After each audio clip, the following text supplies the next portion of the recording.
Hello વિદ્યાર્થી મિત્રો, કેમ છો? મજામાં? તો આદર્શ ક્લાસીસમાં તમારું સ્વાગત છે. તો આજે આપણે ધોરણ 8 વિષય ગણિત ચેપ્ટર નંબર 3 ચતુષ્કોણની સમજની આપણે આજે શરૂઆત કરવા જઈ રહ્યા છીએ. એટલે કે આજે આપણે નવું ચેપ્ટર શરૂ કરવા જઈ રહ્યા છીએ, જેનો આજે લેક્ચર નંબર 1 છે, જેમાં આપણે સંપૂર્ણ ઇન્ટ્રોડક્શનની વાત કરીશું.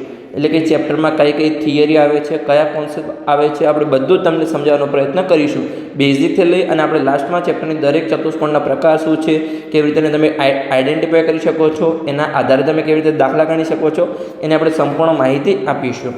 તો ચલો આપણે ચેપ્ટરની શરૂઆત કરીએ. તો તમારા ચેપ્ટરમાં સૌપ્રથમ એક લાઈન આપેલી છે કે કાગળ એ સમતલની પ્રતિકૃતિ છે. હવે સમતલ કોને કહેવાય?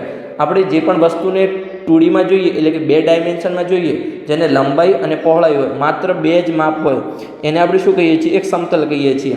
જેમ કે આપણું કાગળ છે, તો એમાં લંબાઈ હોય અને પહોળાઈ હોય, પણ એમાં જાડાઈ હોય નહીં, તો એને આપણે 2D માં કહીએ છીએ. જેમ કે તમારા ઘરનો દરવાજો હોય, એમાં જાડાઈ હોય, પણ તમે જો આગળથી જુઓ તો તમને શું દેખાય?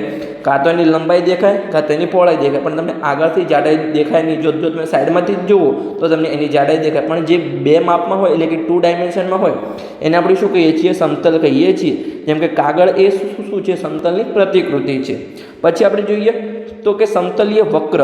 હવે આપણે એની વ્યાખ્યા વાંચીએ અને પછી આપણે સમજવાનો પ્રયત્ન કરીએ. તો વ્યાખ્યામાં આપણને શું આપેલું છે કે કાગળ પર રહેલા જુદા જુદા બિંદુઓને પેન્સિલ વડે જોડવાથી મળતી આકૃતિને સમતલીય વક્ર કહે છે. જેમ કે અહીંયા આપણે બિંદુઓ લઈએ, ચલો આપણે ઘણા બધા અહીંયા બિંદુઓ દોરીએ કે આ એક બિંદુ છે, આ એક બિંદુ છે, અહીંયા પણ એક બિંદુ છે, અહીંયા પણ આવી રીતે એક બિંદુ છે, એક અહીંયા બિંદુ છે, એક અહીંયા છે. આવી રીતે આપણે એક ચલો ગોળ આકૃતિ બનાવવાનો પ્રયત્ન કરીએ. ખાલી આપણે બિંદુને જોડીએ. અસંખ્ય અહીંયા બિંદુ બનાવ્યા. હવે આને આપણે જોડી લઈએ કે ઓકે, આને આવી રીતે આપણે સિમ્પલી જોડવાનો પ્રયત્ન કરીએ. ઓકે, ચલો આપણે જોડી લઈએ. ઓકે, આપણા દરેક બિંદુ પેન્સિલ વડે, એટલે કે આપણે જે પેન વડે જોડી દીધા. હવે જે આપણને આ આકૃતિ મળી, જે આપણે દરેક બિંદુને જોડ્યા, તો આને શું કહેવાય? સમતલીય વક્ર કહેવાય. ઓકે, આ તમને યાદ રહેશે આટલું તો સમજણ પડી ગઈ. સમતલીય વક્ર કોને કહેવાય? તમે કોઈ પણ બિંદુ લઈ શકો છો. જુદા જુદા બિંદુઓને જોડવાથી જે વક્ર બને, એટલે કે જે બંધ આકૃતિ મળે, એને આપણે શું કહીએ છીએ? સમતલીય વક્ર કહીએ છીએ. ઓકે, હવે પછી છે બહુકોણ. બહુકોણ કોને કહેવાય? તો આપણે પહેલાં વ્યાખ્યાને સમજીએ અને પછી આપણે સ્ટેપ બાય સ્ટેપ આગળ વધીએ. તો પહેલાં તો અહીંયા શું લખેલું છે કે ફક્ત રેખાખંડોથી બનતા સાદા બંધ વક્રને બહુકોણ કહે છે. હવે જો તમારે સમજવાનું છે, અહીંયા પહેલાં તો શું કીધું છે કે ફક્ત રેખાખંડોથી, એટલે આમાં ક્યાંય તમારી વળાંક નહીં આવે. જો રેખાખંડો કોને કહેવાય? જે તમારા આ સીધી લાઈન હોય એને આપણે શું કહીએ છીએ? અહીંયા રેખાખંડો કહીએ છીએ. તમને અહીંયા ક્યાંય વળાંક દેખાય છે? જો આ ત્રિકોણ છે, તો આ એક સીધી લાઈન છે, આ એક સીધી લાઈન છે, અને આ સીધી લાઈન છે.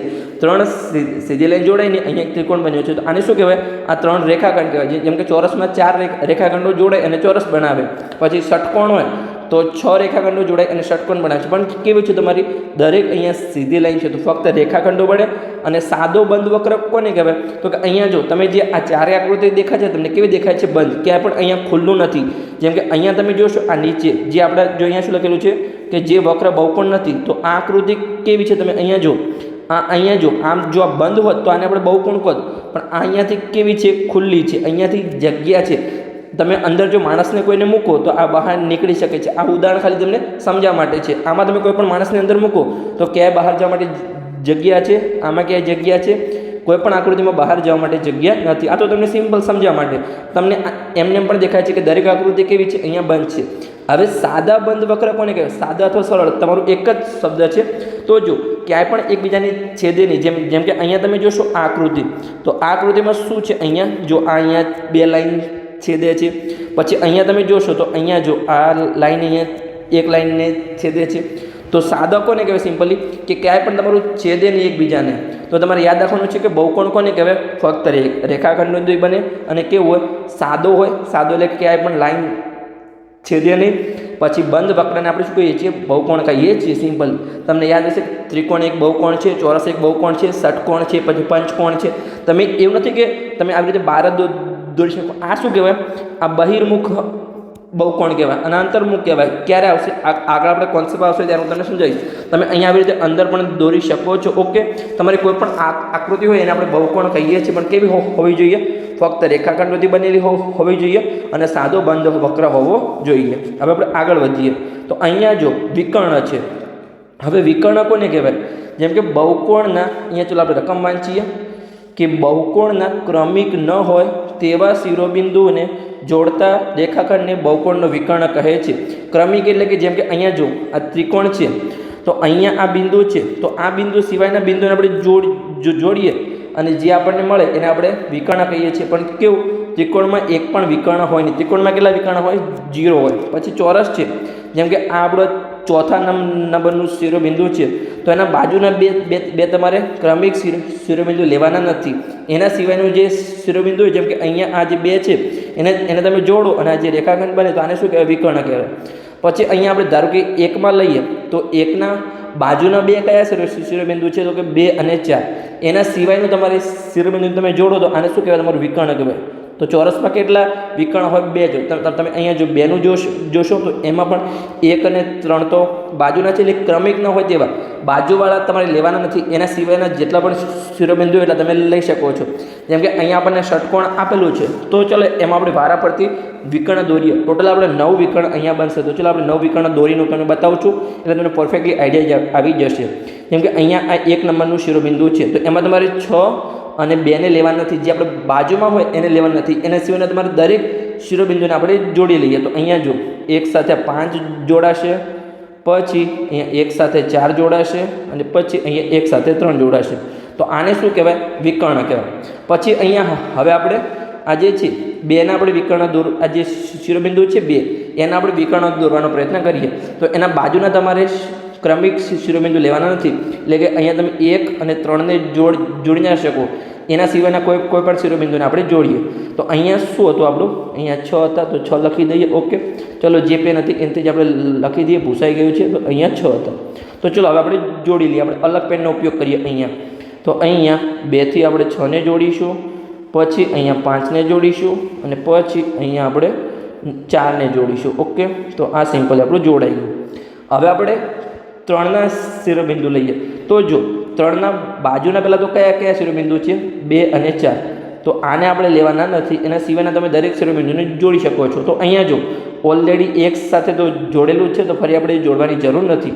આપણે અહીંયા અલગ પેનનો ઉપયોગ કરીએ. ઓકે, તો આપણે અહીંયા 6 અને 3 સાથે જોડાશે. તો અહીંયા 6 સાથે જોડાયું અને પછી ચલો આપણે સીધી લાઈન દોરી લઈએ. તો અહીંયા ઓકે 6 અને 5 સાથે જોડાઈ ગયો. તો આ આપણા બની ગયા 3ના વિકર્ણ. હવે આપણે 4ના બનાવીએ. તો અહીંયા જો 4ના પહેલાં તો બાજુના કયા શિરોબિંદુ છે? તો 3 અને 5. એના સિવાય આપણે જોડવાના છે. તો અહીંયા જો 1 સાથે તો ઓલરેડી જોડેલું જ છે, 2 સાથે પણ જોડેલું છે. તો સિમ્પલી અહીંયા માત્ર આપણે ખાલી 6 સાથે જોડવાનું છે. તો આ આપણું અહીંયા જોડાઈ ગયું.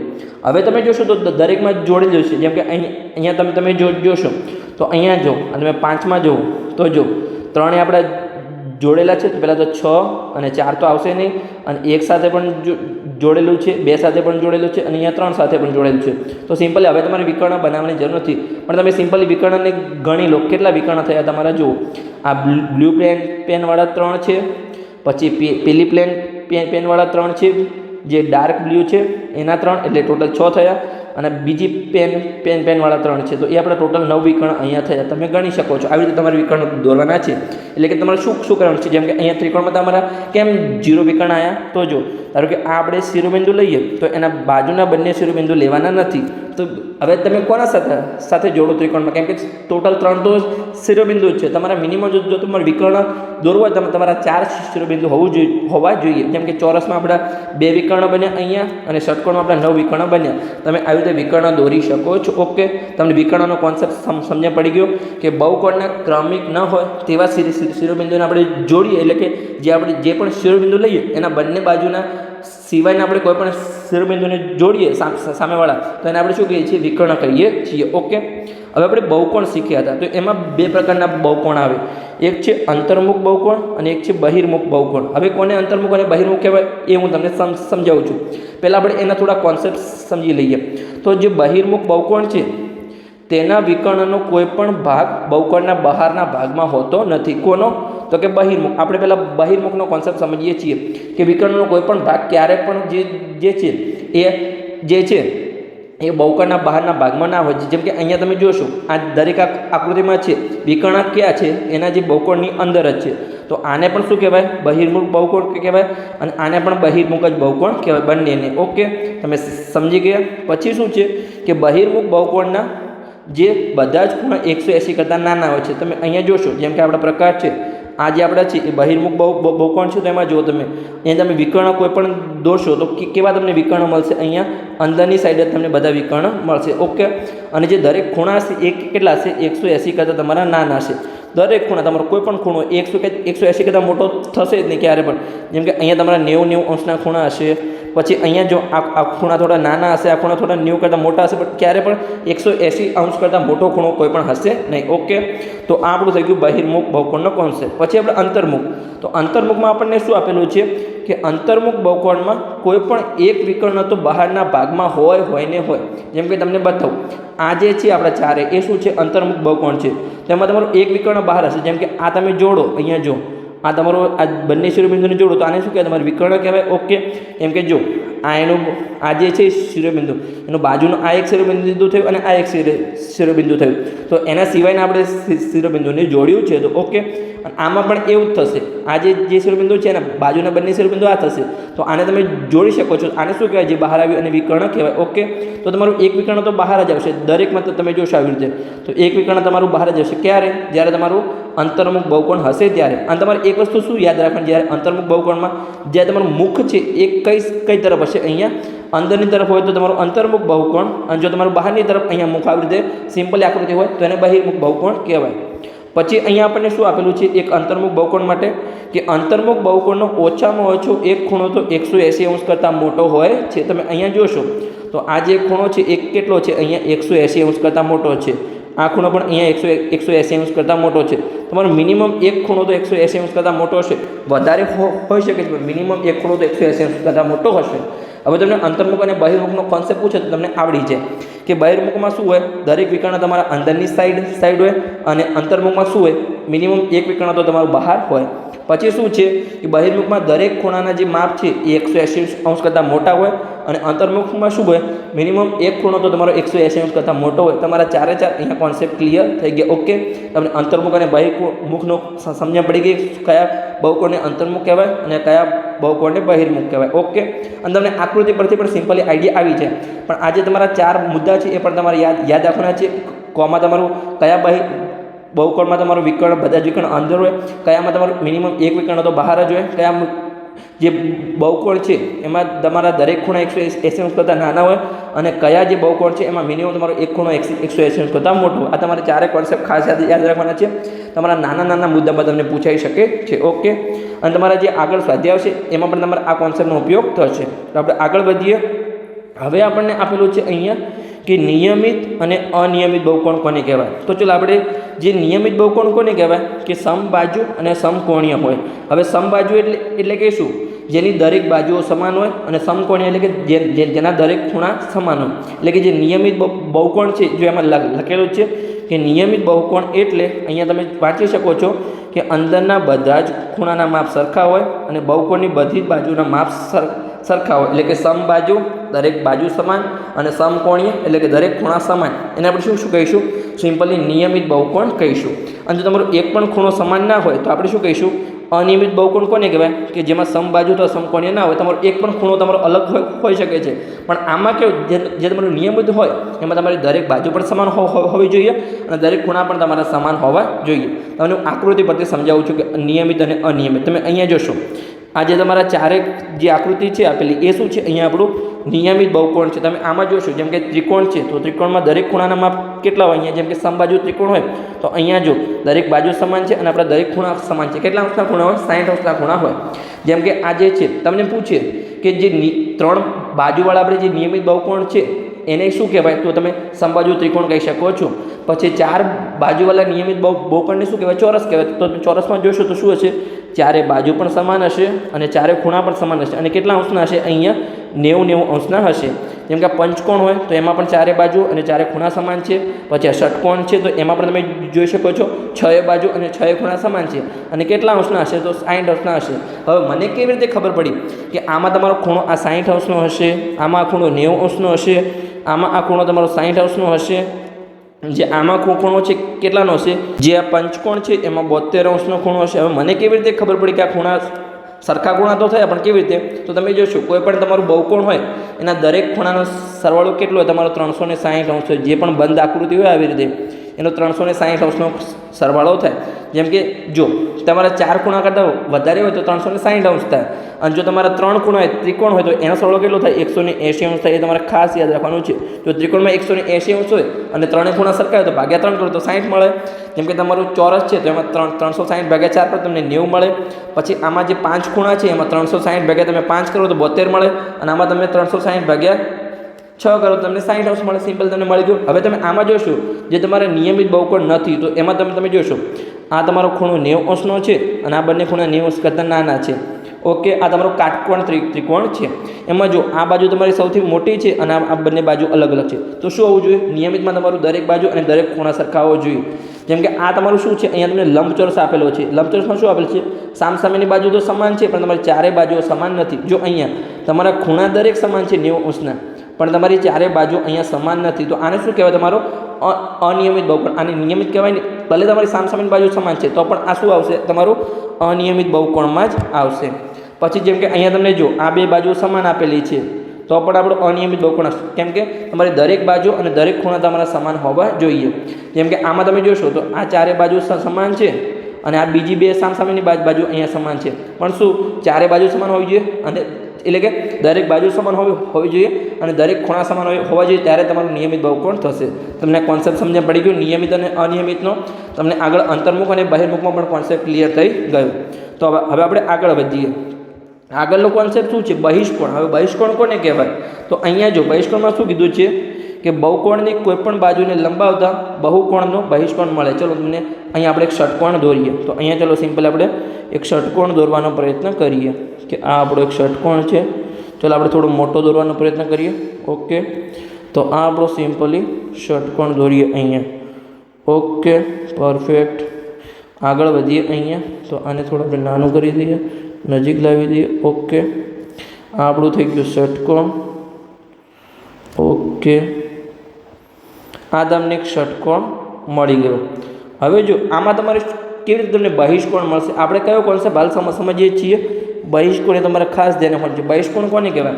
તો આને આપણે કોઈ પણ બાજુને લંબાવીએ. જેમ કે આ બાજુ છે તો આપણે અહીંયા લંબાવી અને આ જે આપણને ખૂણો મળ્યો આને શું કહેવાય? તમે બહિષ્કોણ કહેવાય. પછી અહીંયા તમે આ બાજુને લંબાવી એટલે અહીંયા તમારે સીધી લાઈન દોરવાની છે. આ જે ખૂણો મળ્યો બહારની સાઈડ એને આપણે બહિષ્કોણ કહીએ છીએ. આ લાઈન આપણે લંબાવી અને અહીંયા જે ખૂણો મળ્યો એને આપણે બહિષ્કોણ કહેવાય. પછી આ લાઈનને આપણે લંબાવી, અહીંયા જે ખૂણો મળ્યો એ બહિષ્કોણ કહેવાય. પછી આ લાઈનને આપણે લંબાવીએ અને અહીંયા જે ખૂણો મળે આને પણ બહિષ્કોણ કહેવાય. પછી આ લાઈનને આપણે અહીંયા લંબાવીએ બાજુને તો આને પણ શું કહેવાય? અહીંયા જે આપણો ખૂણો મળે આને આપણે બહિષ્કોણ કહીએ છીએ. ઓકે, પણ એક તમારે ખાસ ધ્યાન રાખવાનું છે. આમ તો જો તમારા દરેક શિરોબિંદુ હોય ત્યાં કેટલા બહિષ્કોણ મળે? તમારે બે મળે. જો એક તો આ સાઈડ મળે અને એક આ સાઈડ પણ મળે, પણ તમારી બુકમાં માત્ર એક જ સાઈડનો કોન્સેપ્ટ છે, તમારી બીજી સાઈડનો કોન્સેપ્ટ નથી. તો અહીંયા આપણે આગળ વધીએ તો આગળ આપણે વાંચીએ કે અહીંયા શું લખેલું છે. જો કે બહુકોણના દરેક શિરોબિંદુ આગળ બે બહિષ્કોણ મળે છે, પણ તમારી બુકમાં એક જ બહિષ્કોણનો કોન્સેપ્ટ આપેલો છે. બહુકોણને કુલ તેના શિરોબિંદુ કરતાં કેટલા બહિષ્કોણ હોય છે? બમણા હોય છે. જેમ કે અહીંયા છ શિરોબિંદુ છે ષટકોણને, તો એના બહિષ્કોણ કેટલા હોય? 12 હોય, પણ તમારી બુકમાં 6 જ આપેલા છે. તો આપણે આગળ વાંચીએ કે કોઈ પણ બહુકોણના એક જ તરફના બહિષ્કોણના માપનો સરવાળો કેટલો થાય? અહીંયા 360 અંશ થાય. જેમ કે આજે આપણે 6 બહિષ્કોણ દોરીએ, એક કેવા છે? એક જ સાઈડના છે. જો તમે આવી રીતે બીજા દોરો તો અહીંયા આ તમારી વિરુદ્ધ સાઈડ થઈ જશે. ઓકે, તો તમારે એક જ સાઈડના જો બહુકોણ હોય, જે આ 6 બહિષ્કોણ છે એનો સરવાળો કેટલો થાય? તમારો 360 અંશ થશે. જેમ કે અહીંયા તમને જો 5 બહિષ્કોણના માપ આપેલા હોય અને તમારે એક શોધવાનું તો સિમ્પલ તમને મળી જાય કે તમારા 360 માઇનસ જે 5નો સરવાળો કરે તમને 1નું માપ મળી જશે. પણ ક્યારે? એક જ બાજુના હો, તમારે આ માત્ર 6ના જ. જો બીજા દોરો તો બીજા જે વિરુદ્ધ સાઈડ હોય એ 6નો પણ તમારો સરવાળો 360 થશે, પણ ટોટલ 12નો સરવાળો તમારો 360 થશે નહીં. એક જ તરફના બહિષ્કોણનો સરવાળો તમારો 360 અંશ થશે. ઓકે, તો અહીંયા લખેલું પણ છે કે કોઈ પણ બહુકોણના એક જ તરફના બહિષ્કોણ એ તમારે ખાસ ધ્યાન આપવાનું છે. ઓકે, પછી આપણે આગળ વાંચીએ કે નિયમિત બહુકોણના દરેક બહિષ્કોણનું માપ સરખું હોય. જેમ કે નિયમિત બહુકોણ કોને કહેવાય? જેમ કે આપણે ત્રિકોણ કહીએ છીએ, ચોરસ કહીએ છીએ, તો એમાં જેમ કે બહિષ્કોણ એનું માપ કેવું હોય? સરખું હોય. ઓકે, હવે એક તમારી વ્યાખ્યા છે અહીંયા, એટલે કે એક સૂત્ર છે કે જે નિયમિત બહુકોણ હોય એમાં જે બહિષ્કોણની સંખ્યા છે, જે બહિષ્કોણ બહારના ખૂણા હતા એ બહિષ્કોણનું માપ બરાબર 360°. હવે જે બહિષ્કોણની સંખ્યા કેટલી હશે? જેટલી તમારી બાજુઓ છે એટલી જ બહિષ્કોણની સંખ્યા હશે. કેમ કે અહીંયા તમને એક જ બહિષ્કોણ દરેક શિરોબિંદુમાં તમારા બુકમાં આપેલા છે. જેમ કે અહીંયા આપણે દોરીએ નિયમિત બહુકોણ, જેમ કે આપણે અહીંયા ચોરસ દોરીએ. ચલો આપણે તમને દોરીને સમજાવું. તો આ આપણો સિમ્પલી કોઈ તમારે સમજી લેવાનું છે કે આ ચોરસ છે. કદાચ ચોરસ ના બને તો પણ તમારે સમજી લેવાનું છે કે આ એક ચોરસ છે. ઓકે, પરફેક્ટ, આપણો ચોરસ છે. હવે અહીંયા તમે બહિષ્કોણ દોરશો. આ તમારો એક બહિષ્કોણ છે. ઓકે, ચલો આપણે સરખી રીતે બનાવી લઈએ. આ એક બહિષ્કોણ છે, આ જે ખૂણો છે એ. પછી અહીંયા તમારો આપણે એક જ તરફના અહીંયા બહિષ્કોણ દોરીએ છીએ. આ તમારો બહિષ્કોણ છે. પછી આ તમારો અહીંયા બહિષ્કોણ છે અને આ તમારો ઉપરની તરફ એક બહિષ્કોણ જાય છે. ચલો આપણે સ્ટ્રેટ લાઈન દોરીએ. Okay, perfect. તો આ તમારો બહિષ્કોણ છે. હવે જો આ તમને કેટલી બાજુઓ છે? ચોરસને 4 બાજુઓ છે. તમે કેટલા બહિષ્કોણની સંખ્યા? 4. આમ તો 8 હોય, ડબલ હોય, પણ અહીંયા તમારી બુકમાં એક જ સાઈડના આપેલા છે, તો આપણે અહીંયા 4 જ લઈશું. તો અહીંયા જો હવે આનું શું હશે? અહીંયા સૌપ્રથમ તો શું આપેલું છે? અહીંયા કે નિયમિત બહુકોણના દરેક બહિષ્કોણનું માપ સરખું હશે. એટલે કે જે તમને ચારે બહિષ્કોણ મળે એનું માપ કેવું? સરખું હશે.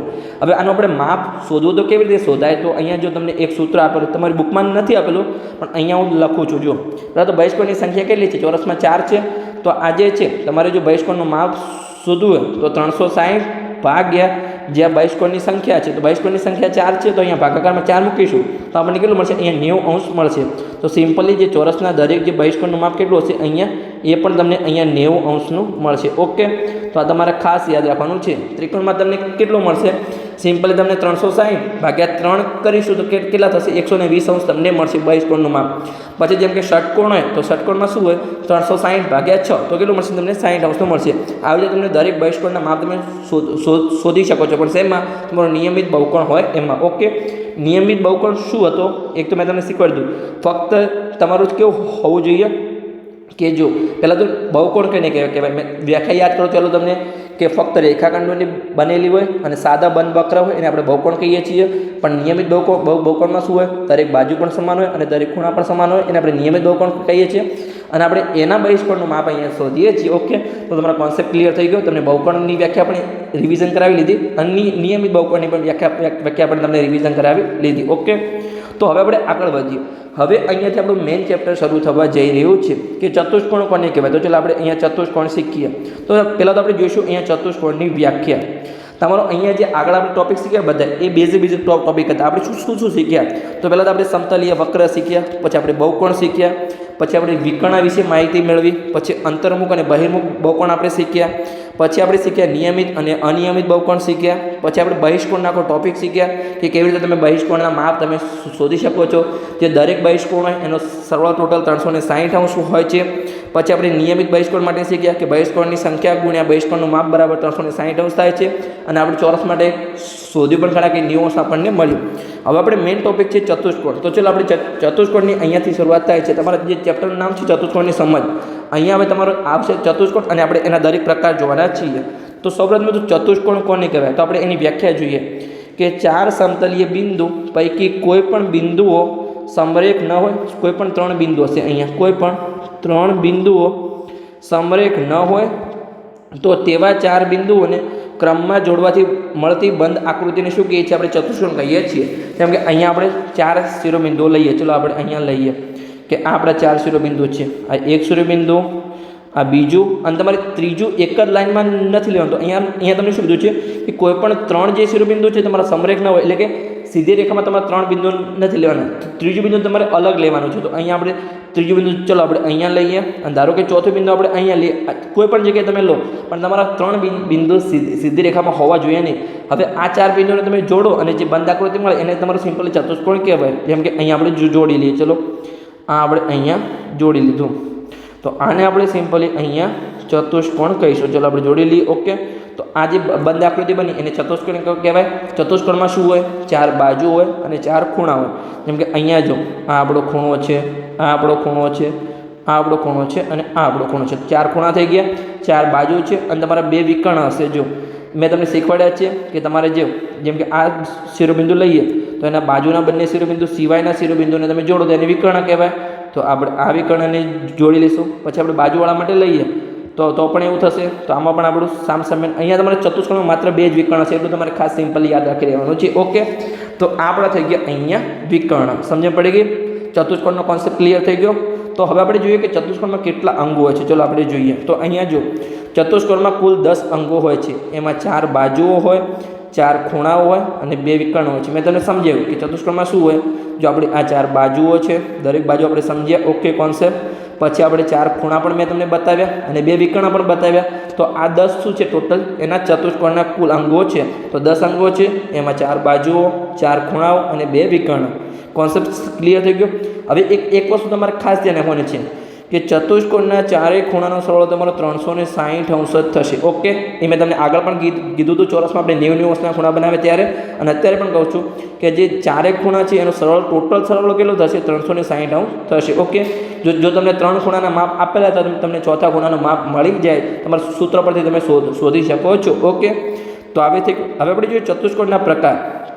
તો ચતુષ્કોણના પ્રકાર શેના આધારે બન્યા છે? તો બાજુઓ અને જે ખૂણાઓના પ્રકારના આધારે અહીંયા જે ચતુષ્કોણના નામ અપાયા છે. જેમ કે અહીંયા તમે જુઓ તો સમલંબ ચતુષ્કોણ છે એક આપણો પ્રકાર. પછી પતંગાકાર ચતુષ્કોણ, જેને આપણે પતંગ કહીએ છીએ, જે તમે ઉત્તરાયણમાં પતંગ ચકાવો છો એવો જ અહીંયા પતંગાકાર ચતુષ્કોણ હશે. પછી સમાંતર બાજુ ચતુષ્કોણ, આ ત્રીજો પ્રકાર છે.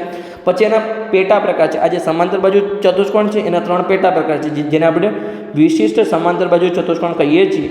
જેમ કે સમબાજુ ચતુષ્કોણ છે, પછી લંબચોરસ છે અને ચોરસ છે. આપણે દરેકને ડિટેલમાં સમજવાના છીએ. તો ચાલો આપણે સમજીએ. તમે સમાંતર બાજુ ચતુષ્કોણ સમજી લેશો એટલે આ 3 તો તમારા માટે સાવ ઇઝી થઈ જશે, કેમ કે એના જ અંદર કોન્સેપ્ટ એપ્લાય થશે. તો ચાલો આપણે સમજીએ. તો સૌપ્રથમ તો પહેલો તમારો ચતુષ્કોણ છે સમલંબ ચતુષ્કોણ. હવે સમલંબ ચતુષ્કોણ કોને કહેવાય? તો અહીંયા આપણે પહેલાં તો વ્યાખ્યા વાંચીએ કે સમલંબ ચતુષ્કોણ એ એવો ચતુષ્કોણ છે જેમાં સામસામેની બાજુની ફક્ત એક જ જોડ, તમારે ખાસ ધ્યાન રાખવું છે, એક જ જોડની બાજુઓ પરસ્પર સમાંતર હોય છે. તો અહીંયા ચાલો આપણે આકૃતિ દોરીને તમને હું સમજાવું છું. જેમ કે આ આપણો કોઈ સમલંબ ચતુષ્કોણ છે. ચલો અહીંયા આપણે દોરીએ. ઓકે, તો અહીંયા આપણે દોરવાનો પ્રયત્ન કરીએ. ચલો પરફેક્ટલી આપણે અહીંયા દોરીએ સીધી રેખા. આ આપણો ઓકે ચતુષ્કોણ થઈ ગયો. ચલો અહીંયા આપણે આટલા સુધી જ રાખીએ. આ લાઈન આપણે રિમૂવ કરી અને સરખી રીતે દોરી લઈએ. ઓકે, તો આ આપણો આને શું કહેવાય? સમલંબ ચતુષ્કોણ કહેવાય. હવે ફરીથી તમે જે વ્યાખ્યા છે એને વાંચો કે સમલંબ ચતુષ્કોણ છે એ એવો ચતુષ્કોણ છે કે જેમાં સામસામેની બાજુઓની ફક્ત એક જ જોડની બાજુઓ પરસ્પર સમાંતર છે. સમાંતર કોને કહેવાય? જેમ કે આપણે અહીંયા આ 2 રેલવેના પાટા છે, જેમ કે આ એક પાટો છે અને આ એક પાટો છે, એ સીધા ક્યારે પણ જીવનમાં તમે અનંત સુધી લંબાવો તો ક્યારે પણ મળે નહીં. તો એને શું કહીએ છીએ? આપણે સમાંતર કહીએ છીએ. તો અહીંયા કેવું હોય, તમારી જે 4 બાજુઓ છે એમાં સામસામેની એક જ જોડ, જેમ કે આ આપણી બાજુ છે, આ બાજુ અને જે તમને હું ઘાટી કહી દઉં છું, આ એક બાજુ અને આ એક બાજુ, આ બંને કેવી છે? અહીંયા સમાંતર છે. અને તમે અનંત સુધી લંબાવશો તો કેવી હશે? ક્યારે પણ મળશે નહીં. એ કેવી? સીધી જો, ક્યારે પણ થોડી પણ આપણી બાકી થાય નહીં. ઓકે, તો હવે એવી કે ફક્ત એક જ જોડ સમાંતર હોય તો એને આપણે શું કહીશું? સમલંબ ચતુષ્કોણ.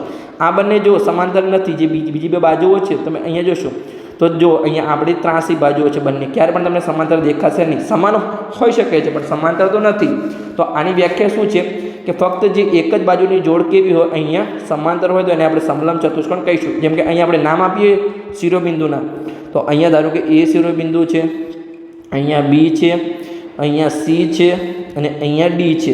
તો તમે અહીંયા જોઈ શકો છો. આપણે અહીંયા શું કહી શકીએ કે જે અહીં જે ચતુષ્કોણ ABCD છે એ કેવો છે? અહીંયા સમલંબ ચતુષ્કોણ છે. અને ચતુષ્કોણ ABCDમાં AB અને CD કેવા છે? સમાંતર છે. અહીંયા આપણી આ AB બાજુ અને CD બાજુ કેવી છે? અહીંયા એકબીજાને સમાંતર છે. માત્ર એક જ જોડ સમાંતર હોય તો એને આપણે સમલંબ ચતુષ્કોણ કહીશું. ઓકે, તમારો કોન્સેપ્ટ ક્લિયર થઈ ગયો સમલંબ ચતુષ્કોણ. ખાલી તમારો સમલંબ ચતુષ્કોણમાં આટલું તમારે સમજવાનું છે કે તમારી જે સામસામેની બાજુઓની એક જ જોડ સમાંતર હોય છે. ઓકે, તો આ તમે શીખી ગયા. તો આપણો સમલંબ ચતુષ્કોણ પૂર્ણ થઈ ગયો. હવે અહીંયા આવશે આપણો પતંગાકાર ચતુષ્કોણ અથવા પતંગ. હવે આપણે એને પતંગ જ કહીશું. તો પતંગ એ એવો ચતુષ્કોણ છે કે જેમાં સમાન લંબાઈવાળી પાસની બાજુની 2 અલગ અલગ જોડ હોય. 2 અલગ અલગ જોડ હોય. જેમ કે અહીંયા હું બતાવું તમને. ચલો પહેલાં આકૃતિ દોરીને સમજાવું છું. તો અહીંયા ધારો કે આપણે લઈએ આ એક બિંદુ લઈએ, અહીંયા એક બિંદુ લઈએ, અહીંયા એક બિંદુ લઈએ. આપણે અહીંયા હું સરખો કરવાનો પ્રયત્ન કરું છું પાસેની બાજુ. ઓકે, તો આ અહીંયા જોડી લઈએ, અહીંયા જોડી લઈએ. તો આ તમને જુઓ કેવી છે, બંને બાજુઓ સમાન છે. પછી જો આ નીચેવાળી બે બાજુ પણ આપણે અહીંયા સમાન બનાવવાની છે. ઓકે, તો એ પણ સમાન થઈ ગઈ. હવે તમને આ જે ચતુષ્કોણ બન્યું એને પતંગ આકાર ચતુષ્કોણ કહે. કેવો દેખાય છે? પતંગ જેવો દેખાય છે. તો અહીંયા આપણે શિરોબિંદુના નામ આપીએ. અહીંયા એ શિરોબિંદુ, અહીંયા આપણું બી શિરોબિંદુ, અહીંયા સી અને અહીંયા ડી. તો આમાં શું થશે? જે ઉપરની બે બાજુઓ છે આ એ બી અને એડી સમાન છે, આ બે બાજુઓ સમાન છે એટલે આપણી એક જોડ થઈ. પછી નીચે જે બીસી છે આ બીસી અને સીડી સમાન છે તો આપણી બીજી જોડ સમાન થઈ. તો અહીંયા શું લખેલું છે? જો ફરીથી હવે વ્યાખ્યાને વાંચો. પતંગ એ એવો ચતુષ્કોણ છે કે જેમાં સમાન લંબાઈવાળી પાસેની બાજુની બે અલગ અલગ જોડે. તો અહીંયા જો એ બી અને એડી શું છે? પાસે છે, સમાન લંબાઈ છે તો એ આપણી એક જોડ થઈ. અને આપણે બીસી અને સીડી એ પણ પાસે છે, એ પણ સમાન છે તો આપણી બીજી જોડ થઈ. તો સમાન લંબાઈવાળી પાસેની બાજુની બે અલગ અલગ જોડે અને બંનેમાં બાજુઓ કેવી હોય? સમાન હોય. પછી અહીંયા આપણે આગળ શું કીધું છે? કે બંને વિકર્ણ પરસ્પર કાટખૂણે દુભાગે. તો અહીંયા આપણે વિકર્ણ દોરીએ, જેમ કે અહીંયા આપણે બે વિકર્ણ દોરીએ. ચલો, તો આ આપણો જે છે આ બીડી આપણું એક વિકર્ણ થશે અને આપણું એસી એક વિકર્ણ થશે. તો એ બંને કેવા હોય? કાટખૂણે દુભાગે. કાટખૂણે એટલે કે એ બંને જ્યાં પણ છે તે ત્યાં શું બનાવે? અહીંયા કાટખૂણો બનાવે છે. તો અહીંયા દરેક જગ્યાએ તમારો કાટખૂણો બનશે, દરેક બાજુ. ઓકે, તો તમારો ચાર તરફ અહીંયા કાટખૂણો બનશે એટલે કે કાટખૂણે છેદે છે. પછી આગળ આપણને શું કીધું છે અહીંયા? કે એક વિકર્ણ બીજા વિકર્ણને દુભાગે. આમાં એવું નથી કીધું કે પરસ્પર એકબીજાને દુભાગે. માત્ર જે છે, જેમ કે અહીંયા જે છે આ એસી શું કરે છે? બીડીના બે સરખા ભાગ કરે છે, પણ બીડી એસીના બે સરખા ભાગ કરતું નથી. એટલે આમાં તમે શું કહેશો? માત્ર એક જ વિકર્ણ બીજા વિકર્ણને દુભાગે છે. દુભાગે કોને કહેવાય? તો કે બે સરખા ભાગ કરે. જેમ કે અહીંયા આપણું તમારું છેદબિંદુ છે, આ છેદબિંદુને આપણે એમ કહીએ તો જેટલું ડીએમ હશે એટલું તમારું એમબી હશે. એટલે કે આ એસી છે એ જે બીડી વિકર્ણ છે એને દુભાગે છે, એટલે કે બે સરખા ભાગમાં વિભાજિત કરે છે. તો અહીંયા જો તમારું ગાણિતિક ભાષામાં પણ લખેલું છે, અહીંયા આપણે લખેલું છે કે જે ચતુષ્કોણ એબીસીડી છે એ પતંગ છે. ચતુષ્કોણ એબીસીડીમાં એબી અને એડી સમાન છે, પછી બીસી અને ડીસી સમાન છે. એટલે કે જો પાસેની બે બાજુઓની જોડ કેવી હોય? સમાન લંબાઈવાળી બે બાજુઓની અલગ અલગ જોડ હોય. તો એ આપણું થઈ ગયું. પછી ચતુષ્કોણ એબીસીડીમાં એસી અને બીડી બંને વિકર્ણ છે જે છેદબિંદુ એમમાં છેદે છે. એસી લંબ બીડી છે એટલે કે શું છે? કાટખૂણે દુભાગે છે, જેમાં ડીએમ અને એમબી સમાન થાય છે. અહીંયા આપણું આ રહ્યું, આ ડીએમ છે અને એમબી છે. કેમ સમાન થયું? કેમ કે એસીએ આ જે બીડી વિકર્ણ છે એના બે સરખા ભાગ કર્યા. તો અહીંયા આપણે કહી શકીએ કે જે આ બીડી છે એ કેટલું થશે? 2 વખત ડીએમ અને 2 વખત એમબી, કેમ કે બંને સરખા છે. જેમ કે આપણું બીડી 4 હોય તો આ પણ 2 થશે, આ પણ 2 થશે. તો આપણે કહી શકીએ કે 2 ગુણ્યા 2 તો 2 વખત 2 અને ફરીથી 2 વખત 2. તો અહીંયા એ લખેલું છે કે બીડી બરાબર 2 ડીએમ અને 2 એમબી. ઓકે, અને ડીએમ અને એમબી સરખું થયું કેમ કે એસીએ જે છે એ બીડીના બે સરખા ભાગ કર્યા. તો આ આપણો થઈ ગયો પતંગ આકાર ચતુષ્કોણ. તમને સિમ્પલી સમજણ પડી ગઈ અને આપણે સિમ્પલી પતંગ પણ કહીએ છીએ. ઓકે, હવે આપણે ત્રીજો ચતુષ્કોણ જોઈએ, જે તમારો મેઇન અને ઇમ્પોર્ટન્ટ ચતુષ્કોણ છે. એ તમારે ખાસ ધ્યાન રાખવાનું છે, સમાંતર બાજુ ચતુષ્કોણ. આ તમારો મોસ્ટ આઈએમપી ચતુષ્કોણ છે, કેમ કે આના આધારે આગળના 3 પ્રકાર પણ છે. એટલે આને તમારે ખાસ ક્યાંય પણ કોઈ પણ વસ્તુ ભૂલાય નહીં. તો ચલો આપણે વાંચીએ કે સમાંતર બાજુ ચતુષ્કોણ એક એવો ચતુષ્કોણ છે જેમાં સામસામેની બાજુ સમાન પણ છે અને સમાંતર પણ છે. જેમ કે અહીંયા આપણે ચલો ચતુષ્કોણને દોરીએ, હું તમને દોરીને સમજાવું છું. તો ચલો અહીંયા આપણે દોરીએ કે આ આપણો કોઈ ચતુષ્કોણ છે જેમાં સામસામેની બાજુ સમાન પણ હોય અને સમાંતર પણ હોય. ચલો આપણે અહીંયા 3 લાઈન સુધી રાખીએ. ઓકે, તો સિમ્પલી આપણે અહીંયા દોરવાનો પ્રયત્ન કરીએ. સમાંતર બાજુ ચતુષ્કોણ, આ આપણો ચતુષ્કોણ અહીંયા દોરાઈ ગયો. આપણે નામ આપી દઈએ અહીંયા શિરોબિંદુના. એ શિરોબિંદુ, અહીંયા બી, અહીંયા સી અને અહીંયા ડી. આપણે ચલો વિકર્ણને દોરી દઈએ અહીંયા. તો અહીંયા આપણા વિકર્ણ થશે એસી અને બીડી. ઓકે, આ આપણું એસી અને બીડી આપણા વિકર્ણ છે. તો આમાં કેવું હોય? સામસામેની બાજુ સમાન હોય. જેમ કે અહીંયા જેમ કે આપણે લઈએ તો આ જે એડી છે એ જે અહીંયા બીસી છે એને સમાન હશે, એટલે કે સામસામેની બાજુ સમાન પણ છે અને સમાંતર પણ છે. પછી આ એ બી અને સીડી કેવી થશે? એ પણ અહીંયા સમાન થશે. તો આપણે અહીંયા 2 લાઈન કરી. ઓકે, પછી જે છેદે છે તે આપણે એમબીનું નામ આપી દઈએ. પછી આપણે વિકર્ણનું આગળ વાંચી અને પછી તમને સમજાવીએ છીએ. તો અહીંયા જો એ જ લખેલું છે. શું લખેલું છે? કે સમાંતર બાજુ ચતુષ્કોણમાં સામસામેની બાજુની લંબાઈ સમાન હોય છે. પછી અહીંયા લખેલું છે કે સમાંતર બાજુ ચતુષ્કોણમાં સામસામેના ખૂણાઓના માપ પણ સમાન હોય છે. જેમ કે અહીંયા તમે લખી શકો છો કે આ જે છે જેટલો ખૂણા એનું માપ હોય એટલું જ અહીંયા ખૂણા સીનું માપ હોય, અને જેટલો અહીંયા ખૂણો જેમ કે આ ખૂણો જેટલું ખૂણા બીનું માપ હોય એટલું જ અહીંયા ખૂણા ડીનું માપ હોય. એટલે કે સામસામેની બાજુઓ તો સમાન હોય પણ સામસામેના ખૂણા પણ સમાન હોય. સેમ આ તો કે સમાંતર બાજુ ચતુષ્કોણમાં. ઓકે, એ તમારો કોન્સેપ્ટ સમજણ પડી ગઈ. પછી આપણે આગળ વાંચીએ કે સમાંતર બાજુ ચતુષ્કોણમાં પાસ પાસેના ખૂણા એકબીજાના પૂરક કોને કહેવાય? જેમ કે આ પાસ પાસેના ખૂણા છે, જેમ કે આપણો આ એ ખૂણો છે તો એના પાસેનો ખૂણો કયો છે? બી છે, અને ખૂણો ડી છે. તો જેમ કે ખૂણા એ અને ડીનો સરવાળો કરો તમે, અથવા ખૂણો એ અને બીનો સરવાળો કરો તો એ કેવો મળે તમને? અહીંયા 180 અંશ મળશે. તમે કરવો તો તમે ચેક કરીને કરી શકો છો. સમાંતર બાજુ ચતુષ્કોણમાં શું હોય? પાસ પાસેના ખૂણા પૂરક એટલે તમારે 180 અંશનો સરવાળો થાય. તો તમારે જેમ કે તમે ખૂણો એ લો તો એના બાજુના ખૂણા સાથે તમે સરવાળો કરો તો એ પણ 180 થાય, આ સાઈડ તમે કરો તો પણ 180 થશે. એટલે તમે કોઈ પણ બે પાસ પાસેના ખૂણાનો તમે સરવાળો કરશો તો તમારે હંમેશા 180 અંશ થશે. જેમ કે અહીંયા તમે બી અને સીનો સરવાળો કરો તો પણ 180 થશે, સી અને ડીનો કરો તો પણ 180 થશે. તમે ડી અને એનો કરો તમે કોઈ પણ બે પાસ પાસેના ખૂણાનો સરવાળો કરશો એ તમારો 180 થશે. ઓકે, તો તમને સમજણ પડી ગઈ કે પાસ પાસેના ખૂણા કેવા હોય છે? પૂરક હોય છે. એટલે કે એમનો સરવાળો 180 અંશ હોય છે. પછી આપણે આગળ વાંચીએ મેન લાઈન તમારી. સમાંતર બાજુ ચતુષ્કોણના વિકર્ણો એકબીજાને દુભાગે છે. એકબીજાને દુભાગે છે એટલે કે બંને બે સરખા ભાગમાં વિભાજિત થાય છે. જેમ કે અહીંયા આપણું જે છે આ જેમ કે એકબીજાને આ જે એસી અને બીડી છે, આ એસી છે અને આપણો બીડી છે, બંને એમમાં છેદે છે. તો આ જેટલું જે એકબીજાને દુભાગે છે જેટલું અહીંયા એમ થશે એટલું જ અહીંયા શું થશે? તમારું આ એમસી થશે. પછી જેટલું અહીંયા તમારું આ જેમ કે અહીંયા આપણે ગોળ લાઈન કરીએ છીએ આ બંને બાજુ પણ સરખી હશે. તો જેટલું અહીંયા તમારું આ બીએમ થશે એટલું જ તમારું અહીંયા ડીએમ થશે અથવા એમડી થશે. ઓકે, એટલે કે બંનેના બે સરખા ભાગ થઈ જાય બંને વિકર્ણના, અને એ બંને ભાગ કેવા હોય? સરખા હોય. એટલે તમને સમજ પડી ગઈ. બંને વિકર્ણો એકબીજાને બે સરખા ભાગમાં વિભાજિત કરે છે એટલે કે એકબીજાને દુભાગે છે. આગળ પતંગમાં કેવું હતું? માત્ર એકના જ બે સરખા ભાગ હતા. અહીંયા બંને એકબીજાના સરખા ભાગ કરે છે. એટલે કે જેટલું એમ હશે એટલું તમારું એમસી હશે, અને જેટલું તમારું અહીંયા બીએમ હશે એટલું જ અહીંયા તમારું ડીએમ હશે. પણ સરખા ભાગ કોના થાય? એક જ વિકર્ણના બે સરખા ભાગ થાય. અલગ અલગ વિકર્ણ સરખા થશે નહીં. આગળ આવશે ત્યારે જો બંને વિકર્ણ સરખા હોય તો એના ચારે ભાગો સરખા થશે. પણ ક્યારે? પહેલાં તો બંને વિકર્ણ સરખા હોવા જોઈએ. એ આગળ આવશે ત્યારે હું તમને સમજાવીશ. હવે આજે આપણે ચારે કોન્સેપ્ટ સમજ્યા કે સામસામેની બાજુની લંબાઈ સમાન હોય, સામસામેના ખૂણાના માપ સરખા હોય, પાસ પાસેના ખૂણા પૂરક હોય એટલે કે સરળો 180 અંશ હોય, પછી વિકર્ણ એકબીજાને દુભાગે. હવે આને આપણે ગાણિતિક ભાષામાં જોઈ લઈએ. તો ચાલો આપણે જોઈ લઈએ. હવે આની જે પીડીએફ છે એ તમને ટેલિગ્રામ ચેનલમાં મળી જશે, તો ત્યાંથી તમારે મેળવી લેવાની છે. તમને નીચે ડિસ્ક્રિપ્શન બોક્સ છે એમાં તમને લિંક આપેલી છે આદર્શ ક્લાસીસ કરીને, તો ત્યાં તમને આની પીડીએફ મળી જશે. તો આગળ આપણે જોઈએ તો જે આપણે આ આકૃતિ દોરી હતી તો ચતુષ્કોણ એબીસીડી કેવો છે? સમાંતર બાજુ ચતુષ્કોણ છે. પછી એમાં કેવું હતું? સામસામેની બાજુ સમાંતર હતી. જ્યારે પણ આપણે કોઈ પણ બાજુને સમાંતર દર્શાવ્યું તો આ રીતે આપણે નિશાન કરીએ છીએ. તો અહીંયા શું લખેલું છે? અહીંયા કે AB અને CD સમાંતર છે અને AB અને CD સમાન પણ છે. તો આ શું છે? AB અને CD સામસામેની બાજુ છે. આકૃતિમાં જુઓ, આ AB છે અને CD છે.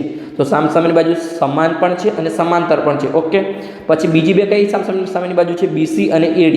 તો એ પણ અહીંયા લખેલું છે. જુઓ, આ BC અને AD સમાંતર પણ છે અને અહીંયા સમાન પણ છે.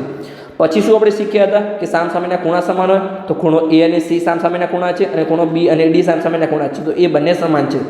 પછી આપણે ત્રીજો કોન્સેપ્ટ શીખ્યા હતા કે પાસ પાસેના ખૂણા કેવા હોય? તો પૂરક હોય. તો એના પાસેનો ખૂણો બી અને એના પાસેનો ખૂણો ડી, તો એ પણ 180 અંશ છે. તમે કોઈ પણ જોઈ શકો છો. બીના પાસેનો ખૂણો સી અને બીના પાસેનો ખૂણો એ, તો તમે કોઈ પણ પાસ પાસેના બે ખૂણાનો સરવાળો કરો 180 અંશ મળશે. પૂરક છે. ક્યારે? સમાંતર બાજુ ચતુષ્કોણમાં. પછી આપણે વિકર્ણનો કોન્સેપ્ટ શીખ્યા હતા. વિકર્ણમાં આપણે શું શીખ્યા હતા કે ચતુષ્કોણ એબીસીડીમાં એસી અને બીડી બંને વિકર્ણો છે અને તેમનું છેદબિંદુ એમ છે. પણ એમ એ શું છે? તેમનું મધ્યબિંદુ કેમ છે કે એકબીજાને દુભાગે છે, બે સરખા ભાગ થાય તો વચ્ચે જે પણ બિંદુ એને શું કહેવાય? આપણે મધ્યબિંદુ કહીએ છીએ. એટલે કે જેટલું એમ હતું એટલું જ એમસી હતું અને જેટલું બીએમ હતું એટલું જ આપણું એમડી હતું. તો તમે કહી શકો છો જે આખું આપણું વિકર્ણ હતું એસી, એ જે એનો અડધો ભાગ છે એના કરતાં બમણું હોય તો આપણે બરાબરની નિશાની છે, તો 2am અને 2mc થાય. જેમ બીડી હતું એ પણ 2bm અને 2md જેટલું થાય. આ તમારે ખાસ ધ્યાન રાખી લેવાનું છે. તો કોન્સેપ્ટ ક્લિયર થઈ ગયો. વિકર્ણો એકબીજાને દુભાગે છે. પછી શું હોય? સામસામેની બાજુ સમાન હોય, સામેની બાજુ સમાંતર પણ હોય, સામસામેના ખૂણા સમાન હોય અને પાસ પાસેના ખૂણા કેવા હોય? પૂરક હોય છે. ઓકે, તમારા દરેક કોન્સેપ્ટ સમાંતર બાજુ ચતુષ્કોણનો ક્લિયર થઈ ગયો. હવે આપણે જોઈએ છીએ વિશિષ્ટ સમાંતર બાજુ ચતુષ્કોણ. હવે વિશિષ્ટ કોને કહેવાય? તેનો પેટા પ્રકાર કહેવાય. તો આમાં આપણે પહેલો પ્રકાર છે સમબાજુ ચતુષ્કોણ, એટલે કે આમ તો ચોથો ચતુષ્કોણ, પણ જે આપણે વિશેષ સમાંતર બાજુ ચતુષ્કોણ છે એનો પહેલો પ્રકાર સમબાજુ ચતુષ્કોણ. તો સમબાજુ ચતુષ્કોણમાં શું હોય, તો અહીંયા તમે વાંચો. પહેલાં કેવું હતું કે આપણે જો અહીંયા શું લખેલું છે, સમાંતર બાજુ ચતુષ્કોણ. એવો સમાંતર બાજુ ચતુષ્કોણ કે જેની ચારે બાજુઓ સમાન હોય તો એને આપણે સમબાજુ ચતુષ્કોણ કહીશું. એટલે કે જે સમબાજુ ચતુષ્કોણ છે એમાં સમાંતર બાજુના બધા જ કોન્સેપ્ટ લાગુ પડશે, પણ એની ચારે બાજુ સમાન થશે. એટલે સામસામેની બાજુ તો ઓલરેડી સમાન થઈ ગઈ, પણ એની ચારે બાજુ સમાન થઈ જશે. જેમ કે અહીંયા હું આકૃતિ દોરીને સમજાવું છું. ચલો અહીંયા આપણે આકૃતિ દોરીએ. આમાં શું કરવાનું છે, તમારે જે ચારે બાજુ છે એને આપણે સમાન દર્શાવવાની છે. ચલો આપણે આકૃતિ દોરીએ. ઓકે, તો આપણે તમારે સમજી લેવાનું છે કે ચારે બાજુ કેવી છે, અહીંયા સમાન છે. આપણે કોન્સેપ્ટ ક્લિયર કરીએ. ઓકે, તો આ આપણી ચારે બાજુ અહીંયા સમાન થઈ જશે. આપણે નામ આપી દઈએ શિરોબિંદુને A, B, C અને D. આપણે વિકર્ણોને પણ જોડી લઈએ અહીંયા. તો AC વિકર્ણ અને આ આપણું BD વિકર્ણ. ઓકે, તો આમાં ચારે બાજુ સમાન છે, તો આપણે અહીંયા લખી શકીએ કે જેટલું AB હશે એટલું BC હશે, એટલું CD હશે ને એટલું જ તમારું AD હશે. ઓકે, પછી આપણે આગળ જોઈએ કે વિકર્ણો કેવી રીતે દુભાગે છે. તો અહીંયા લખેલું છે, જુઓ કે સમબાજુ ચતુષ્કોણના વિકર્ણો પરસ્પર કાટખૂણે દુભાગે છે. એટલે કે અહીંયા જ્યારે જ્યાં એકબીજાને છેદે છે ત્યાં શું બનાવશે, કાટખૂણો બનાવશે. એટલે કે આ પણ કાટખૂણો હશે, આ પણ કાટખૂણો હશે, આ પણ કાટખૂણો હશે અને આ પણ કાટખૂણો હશે. એટલે કે જ્યારે કાટખૂણા અને દુભાગે છે એટલે કે બે સરખા ભાગ થશે. જેમ કે અહીંયા M બિંદુમાં છેદે તો જેટલું AM હશે એટલું જ અહીંયા તમારું MC થશે, અને જેટલું અહીંયા તમારું આ BM હશે એટલું જ અહીંયા તમારું આ DM થશે. ઓકે, સમજ્યા પડી કે ચારે બાજુ સમાન છે એને આપણે સમબાજુ ચતુષ્કોણ કહીશું. પણ એના વિકર્ણો કેવા હોય, તો કે વિકર્ણો કાટખૂણે દુભાગે. આગળ કેવું હતું, જો સમાંતર બાજુ ચતુષ્કોણમાં દુભાગતા હતા પણ કાટખૂણે નહોતું. જો અહીંયા એકબીજાને દુભાગે છે પણ કાટખૂણો હતો નહીં. તો અહીંયા તમારે ખાસ ધ્યાન રાખવાનું છે કે અહીંયા કેવું છે, એકબીજાને કાટખૂણે દુભાગે છે. એટલે કે જ્યાં પણ દુભાગે ત્યાં કાટખૂણો બનાવે છે. જેમ કે અહીંયા આપણે ખૂણો કહીએ કે આ ખૂણો AMD કેટલો છે, 90°નો. AMB કેટલો છે, 90°નો. આ BMC કેટલો છે, 90°નો. તો જે આપણે એકબીજાને છેદે છે આ કાટખૂણો બનાવે છે અને બે સરખા ભાગમાં વિભાજિત થાય છે. તો અહીંયા આપણે ગાણિતિક ભાષામાં લખેલું છે કે ચતુષ્કોણ ABCD સમબાજુ ચતુષ્કોણ છે. ચતુષ્કોણ ABCDમાં AB બરાબર BC બરાબર CD બરાબર DA છે, એટલે કે ચારે બાજુ સમાન છે. પછી અહીંયા લખેલું છે કે ચતુષ્કોણ ABCDમાં AC અને BD વિકર્ણો છે, જેમાં AC લંબ, BD છે એટલે કે લંબ એટલે કે શું, કાટખૂણો બનાવે છે. વિકર્ણોનું છેદબિંદુ M છે અને M એ તેમનું મધ્યબિંદુ કેમ છે કે બે સરખા ભાગ થાય તો એને આપણે મધ્યબિંદુ કહીએ છીએ. અને આગળ લખેલું તો એ જ છે કે AM એટલે MC છે, એટલે કે અહીંયા જે આખું વિકર્ણ AC છે, AC બરાબર 2M અને 2MC થાય, BD બરાબર 2BM અને 2MD થાય. ઓકે, અને બે સરખા ભાગ થાય છે AM અને MC. ઓકે, આ તમારો આખો કોન્સેપ્ટ ક્લિયર થઈ ગયો. ફરીથી તમને રિવિઝન કરાવી દઉં છું કે સમબાજુ ચતુષ્કોણમાં ચારે બાજુઓ સમાન હોય, પછી વિકર્ણ કાટખૂણે દુભાગે છે. આ જ ખાલી આટલો કોન્સેપ્ટ છે, બીજો કોઈ કોન્સેપ્ટ છે નહીં. ઓકે, આગળ હવે આપણે લંબચોરસ જોઈએ. તો લંબચોરસમાં શું છે, લંબચોરસ એ એવો સમાંતર બાજુ ચતુષ્કોણ છે કે જેના ચારે ખૂણા કાટખૂણા હોય, સમાન હોય. અહીંયા તમે એવું પણ લખી શકો છો કે ચારે ખૂણા સમાન હોય, પણ સમાન ખૂણા કેટલા બનશે, 90° સમાન છે. એટલે અહીંયા લખેલું છે કે એવો સમાંતર બાજુ ચતુષ્કોણ કે જેના ચારે ખૂણા કાટખૂણા છે. તો અહીંયા આપણે આકૃતિ દોરીએ. ચલો આપણે આકૃતિ દોરવાનો પ્રયત્ન કરીએ. તો અહીંયા આપણે લંબચોરસ દોરીશું. ઓકે, તો આપણે લંબચોરસ છે.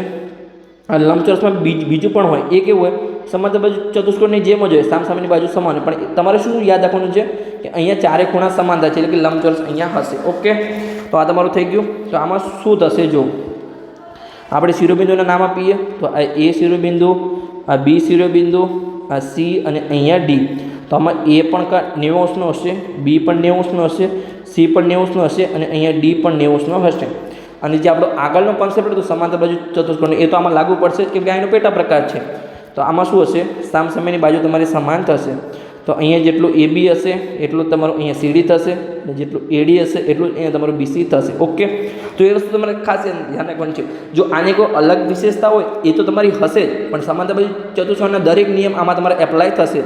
ઓકે, જો આમાં આ ખૂણા સમાન છે તો સામસામેના ખૂણા પણ સમાન થાય. સમાંતર બાજુ ચતુષ્કોણના દરેક નિયમ આમાં લાગુ પડશે, જેના 3 પ્રકાર છે, તમારો સમબાજુ ચતુષ્કોણ, લંબચોરસ અને ચોરસમાં. ઓકે, તો આ તમને થઈ ગયું. હવે અહીંયા આપણે વિકર્ણ દોરીએ. ચલો આપણે વિકર્ણ દોરીએ.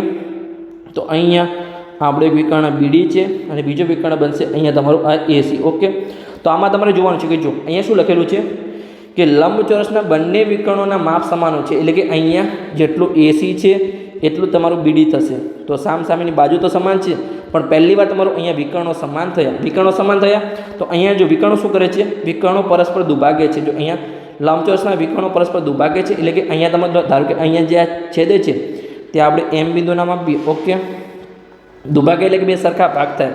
જેટલું અહીંયા તમારું આ એમ હશે એટલું જ અહીંયા તમારું આ એમસી થશે અને અહીંયા જેટલું તમારું ડીએમ હશે એટલું જ અહીંયા તમારું બીએમ થશે. ઓકે, તો બે સરખા ભાગમાં વિભાજિત થાય છે. પણ અહીંયા તમારે એવું નથી.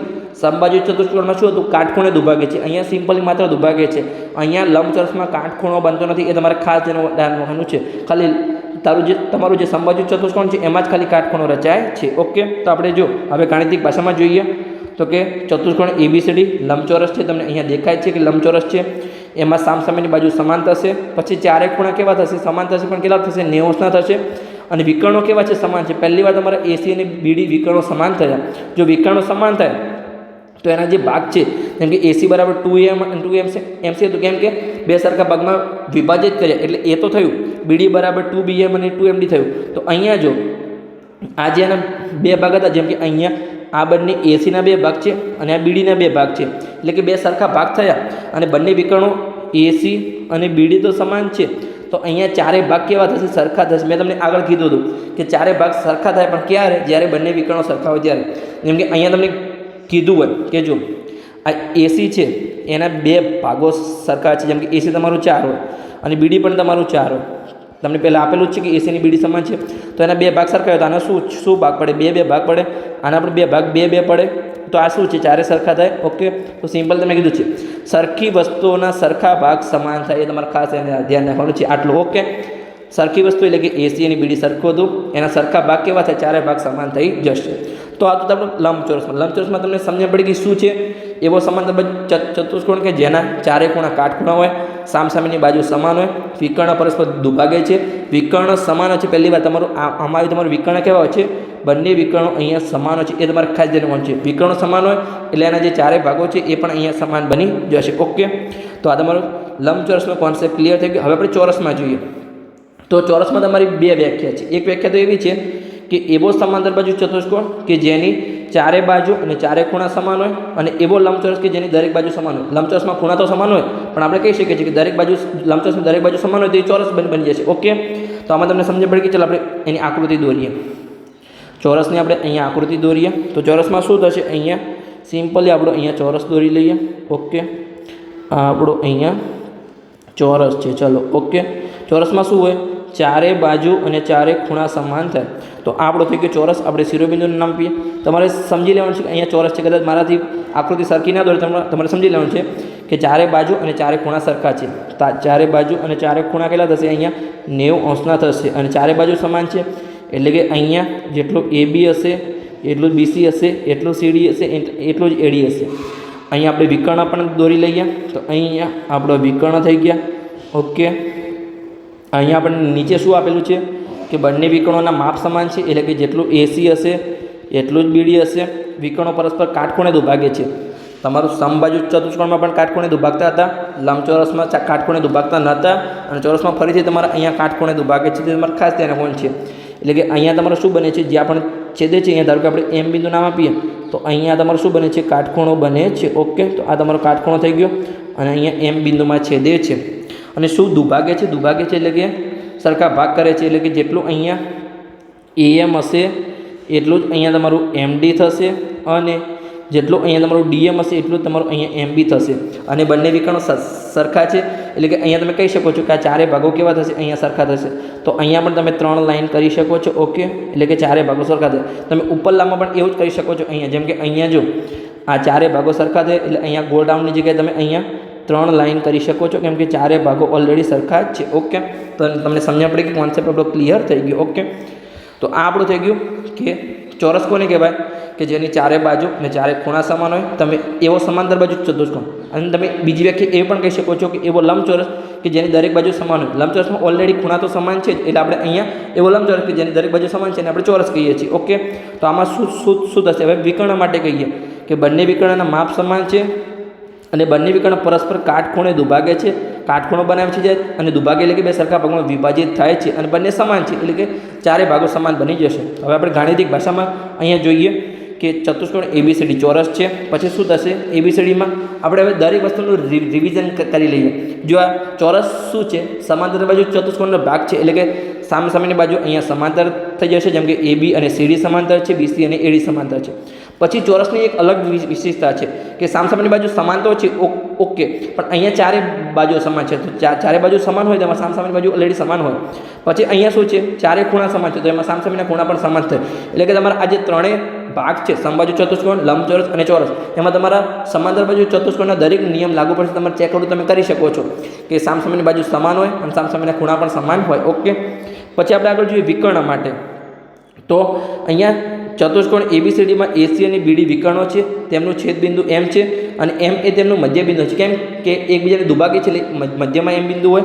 પછી અહીંયા લખેલું છે કે ચતુષ્કોણ ABCDમાં AC લંબ BD, કેમ કે અહીંયા એકબીજાને કાટખૂણે દુભાગે છે. પછી વિકર્ણો AC અને BD સમાન હતા, એટલે કે અહીંયા AC અને BD સમાન છે, એટલે કે અહીંયા જે એના બંને ભાગો સરખા થાય તો અહીંયા બંને વિકર્ણો સમાન હોય તો એના ચારેય ભાગો અહીંયા સરખા થાય. ઓકે, તો આ આપણું સિમ્પલી બધા જ પ્રકાર પૂર્ણ થઈ ગયા. આપણે 6 પ્રકારની ડિટેલમાં જોયા. તમને ફરીથી સમજણ ના પડી તો ફરીથી એકવાર લેક્ચર જોઈ લેજો, તમને દરેક વસ્તુ સમજણ પડી જશે.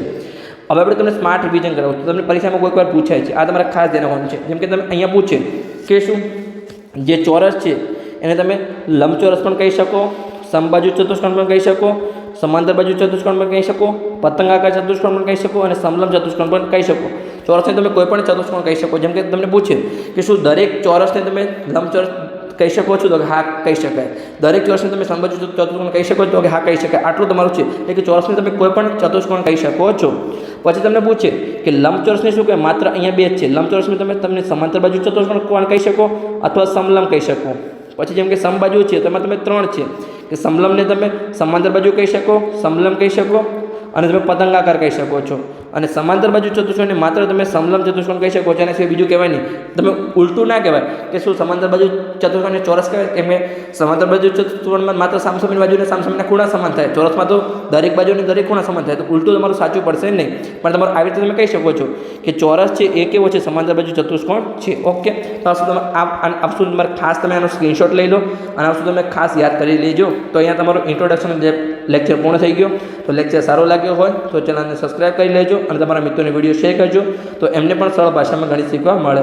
હવે આપણે આગળના લેક્ચરથી ઉદાહરણ અને સ્વાધ્યાયના દાખલા સ્ટેપ બાય સ્ટેપ ગણાવીશું. તો મળીએ આપણે આગળના લેક્ચરમાં.